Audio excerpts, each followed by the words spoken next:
जय श्री कृष्णा, राधे राधे। आप सभी का दिन शुभ और मंगलमय हो और भगवान श्री सूर्य नारायण जी की कृपा आप पर सदा बनी रहे। आज सुनिए ज्येष्ठ मास महात्म्य का अध्याय 7। आज के अध्याय में आप जानेंगे भगवान सूर्य के व्रतों के अनुष्ठान तथा उनके मंदिरों में अर्चन पूजन की विधि तथा फल सप्तमी व्रत के फल का वर्णन।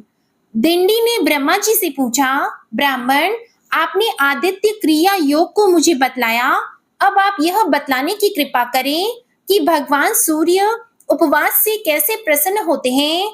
उपवास करने वालों के लिए क्या क्या त्याज्य है, आराधना में क्या क्या करना चाहिए, इसका आप विस्तार पूर्वक वर्णन कीजिए। ब्रह्मा जी बोले, दिंडन, भगवान सूर्य पुष्प आदि के द्वारा पूजन करने से ही प्रसन्न हो जाते हैं और उत्तम फल देते हैं। पापों से रहित होकर सद्गुणों का आश्रय ग्रहण कर सभी भोगों का परित्याग करना ही उपवास कहलाता है। अतः ऐसे उपवास से क्यों नहीं मनोवांछित फल प्राप्त होगा। 1 रात, 2 रात, 3 रात या नक्त व्रत करने वाला निष्काम होकर उपवास करके मन, वचन और कर्म से सूर्य नारायण की आराधना में तत्पर रहे तो ब्रह्म लोक को प्राप्त कर सकता है।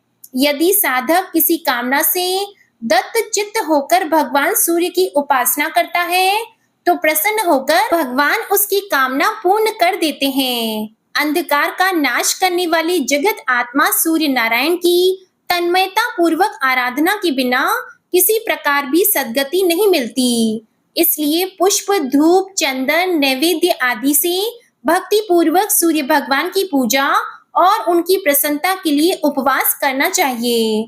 उत्तम पुष्प के न मिलने पर वृक्षों के कोमल पत्ते अथवा दूर्वांकुर से पूजन करना चाहिए।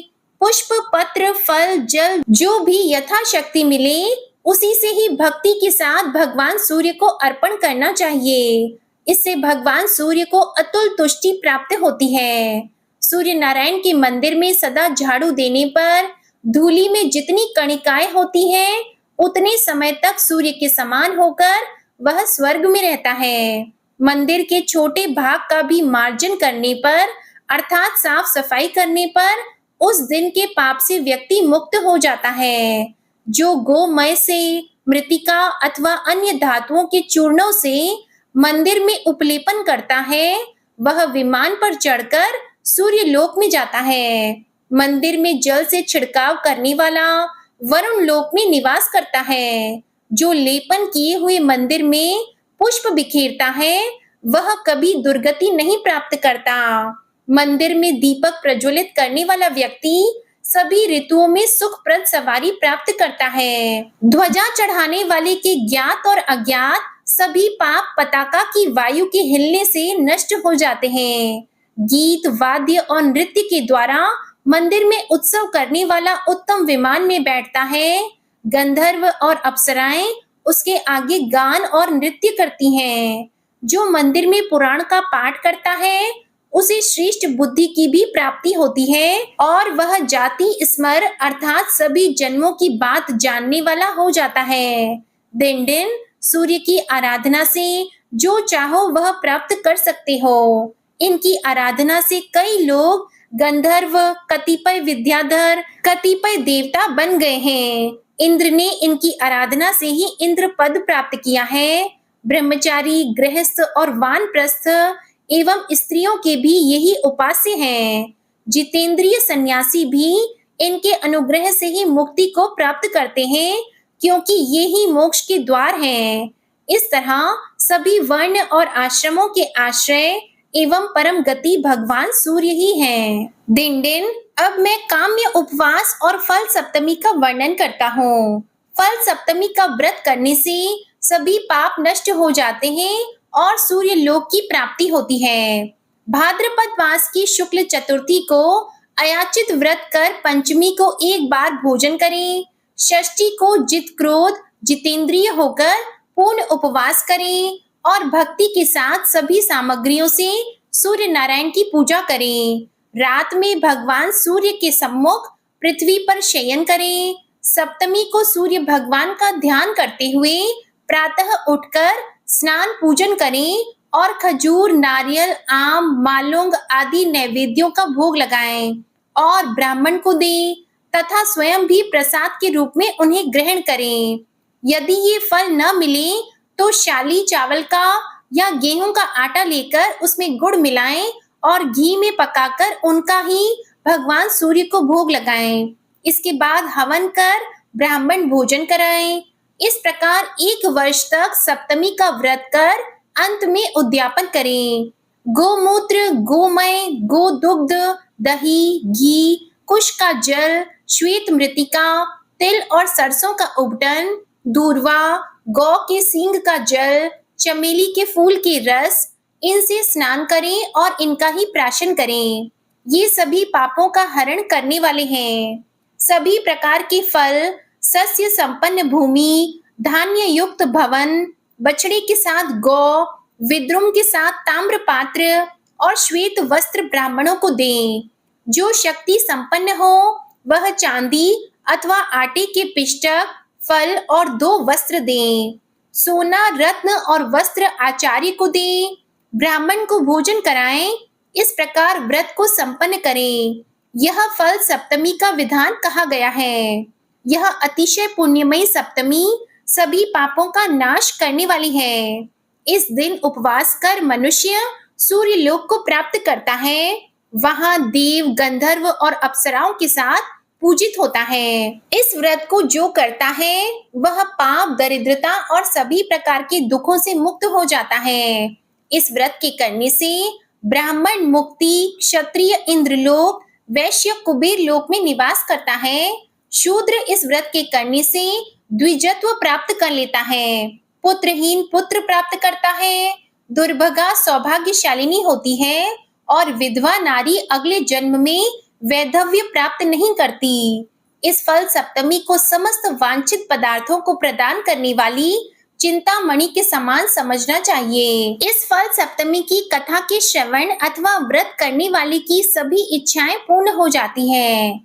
ब्रह्मा जी ने कहा, दिन दिन अब मैं रहस्य सप्तमी व्रत का विधान कह रहा हूँ। इस व्रत के करने से अपने से आगे आने वाली 7 पीढ़ी तथा पीछे की भी 7 पीढ़ी के कुलों का उद्धार हो जाता है। जो इस व्रत का नियम से पालन करता है उसे धन, पुत्र, आरोग्य, विद्या, विनय, धर्म अथवा अप्राप्य वस्तु की भी प्राप्ति हो जाती है। इस व्रत के नियम इस प्रकार हैं। सब में मैत्री भाव रखते हुए भगवान सूर्य का चिंतन करता रहे। मनुष्य को व्रत के दिन न तेल का स्पर्श करना चाहिए, न नीला वस्त्र धारण करना चाहिए और न आंवले से स्नान करना चाहिए। किसी से कलह तो करे ही नहीं। इस दिन नीला वस्त्र धारण करके जो सत्कर्म करता है वह निष्फल होता है। जो ब्राह्मण इस व्रत के दिन एक बार नीला वस्त्र धारण कर ले तो उसे उचित है कि स्वयं की शुद्धि के लिए उपवास करके पंचगव्य प्राशन करे, तभी वह शुद्ध होता है। यदि अज्ञानवश नील वृक्ष की लकड़ी से कोई ब्राह्मण दंत धावन कर लेता है तो वह 2 चांद्रायण व्रत करने से शुद्ध होता है। इस दिन रोमकूप में नीले रंग के प्रवेश करने मात्र से ही 3 कृच्छ चांद्रायण व्रत करने से शुद्धि होती है। जो व्यक्ति प्रमादवश नील वृक्ष के बगीचे में चला जाता है वह पंचगव्य प्राशन से भी शुद्ध होता है। जहाँ नील एक बार बोई जाती है वह भूमि 12 वर्ष तक अपवित्र रहती है। रहस्य सप्तमी व्रत के दिन जो तेल का स्पर्श करता है उसकी प्रिय भार्या नष्ट हो जाती है, इसलिए तेल का स्पर्श नहीं करना चाहिए। इस तिथि को किसी के साथ द्रोह और क्रूरता भी करना उचित नहीं है।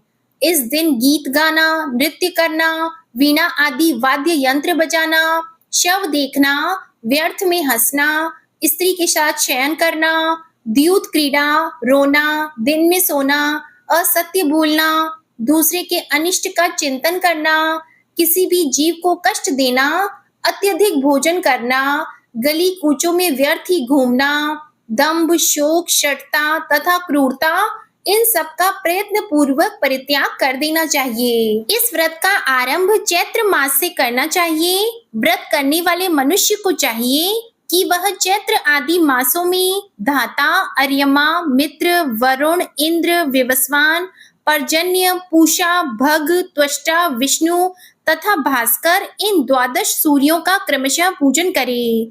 प्रत्येक सप्तमी के दिन भोजक ब्राह्मण को घी के साथ भोजन कराकर उसे घी सहित पात्र, एक माशा सुवर्ण और दक्षिणा देनी चाहिए। यदि भोजक न मिल सके तो श्रेष्ठ ब्राह्मण को ही भोजक की भांति भोजन कराकर वही वस्तुएं दान में देनी चाहिए। हे दिनदिन, इस प्रकार मैंने सप्तमी के इस महात्म्य का वर्णन किया, जिसके श्रवण मात्र से भी सभी पाप नष्ट हो जाते हैं और सूर्य लोक की प्राप्ति होती है।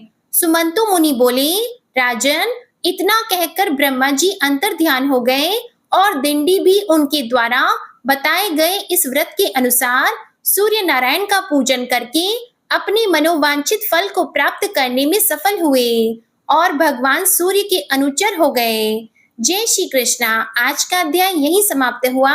इसके आगे का वृतांत आप अगले अध्याय में सुनिएगा। अब आप सुनिए विष्णु चालीसा का पाठ। विष्णु सुनिए विनय सेवक की चित लाए, कीरत कुछ वर्णन करो दीजिए ज्ञान बताए। नमो विष्णु भगवान खरारी, कष्ट नशावन अखिल बिहारी। प्रबल जगत में शक्ति तुम्हारी, त्रिभुवन फैल रही उजियारी। सुंदर रूप मनोहर सूरत, सरल स्वभाव मोहनी मूरत। तन पर पीतांबर अति सोहत, बैजंती माला मन मोहत।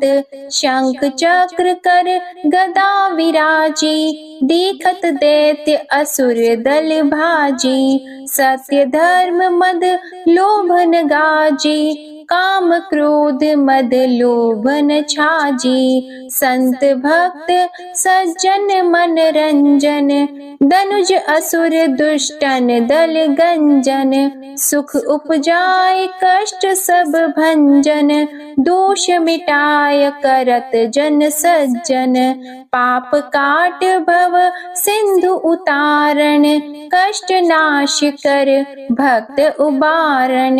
करत अनेक रूप प्रभु धारण, केवल आप भक्ति के कारण। धरणी धेनु बन तुम ही पुकारा, तब तुम रूप राम का धारा। भार उतार असुर दल मारा, रावण आदिक को संहारा। आप वराह रूप बनाया, हिरण्याक्ष को मार गिराया। धर्मस्य तन सिंधु बनाया, 14 रत्नन को निकलाया। अमिलख असुरन द्वंद मचाया, रूप मोहिनी आप दिखाया। देवों को अमृत पान कराया, असुरन को छवि से बहलाया। कूर्म रूप धर सिंधु मझाया, मंदराचल गिरि तुरत उठाया। शंकर का तुम फंद छुड़ाया, भस्मासुर को रूप दिखाया। वेदन को जब असुर डुबाया, कर प्रबंध उन्हें ढूंढवाया। मोहित बन कर खल ही नचाया, उस ही कर से भस्म कराया। असुर जलंधर अति बलदाई, शंकर से उनकी लड़ाई। हार पार शिव सकल बनाई, कीन सती से छल खल जाई। सुमिरन कीन तुम्हें शिव रानी, बतलाई सब विपत कहानी। तब तुम बने मुनीश्वर ज्ञानी, वृंदा की सब सुरति भुलानी। देख 3 धनुज शैतानी, वृंदा आए तुम्हें लपटानी। हो स्पर्श धर्म क्षति मानी, हना असुर उर शिव शैतानी। तुमने ध्रुव प्रहलाद उबारे, हिरणाकुश आदिक खल मारे, गणिका और अजामिल तारे, बहुत भक्त भव सिंधु उतारे, हरहु सकल संताप हमारे, कृपा करहु हरि सिरजनहारे, देखहु मैं निज दर्श तुम्हारे, दीप बंधु भक्तन हितकारे, चाहता आपका सेवक दर्शन, करहु दया अपनी मधुसूदन, जानो नहीं योग्य जब पूजन, होय यज्ञ स्तुति अनुमोदन, शील दया संतोष सुलक्षण, विदित नहीं व्रत बोध विलक्षण, करहु आपका किस विधि पूजन, कुमति विलोक होत दुख भीषण, करहु प्रणाम कौन विधि सुमिरन, कौन भांति मैं करहु समर्पण, सुर मुनि करत सदा सेवकाई, हर्षित रहत परम गति पाई, दीन दुखिन पर सदा सहाई, निज जन जान लेव अपनाई, पाप दोष संताप नशाओ, भव बंधन से मुक्त कराओ, सुत संपत्ति दे सुख उपजाओ, निज चरणन का दास बनाओ, निगम सदा ये विनय सुनावे, पढ़े सुने सो जन सुख पावे। श्री विष्णु चालीसा समाप्त होती है। प्रेम से बोलिए भगवान विष्णु और माता लक्ष्मी की जय। आपको आज की कथा पसंद आए तो वीडियो को लाइक कीजिएगा, शेयर कीजिएगा, कमेंट में भगवान श्री सूर्य नारायण जी की जय लिखिएगा और चैनल को भी सब्सक्राइब कीजिएगा। इसी के साथ आज आप हमारे चैनल पर गुरुवार व्रत की कथा भी जरूर सुनिएगा और हमारे नए चैनल वामिका साधना को भी सब्सक्राइब करिएगा। प्रेम से बोलिए जय श्री कृष्णा, राधे राधे।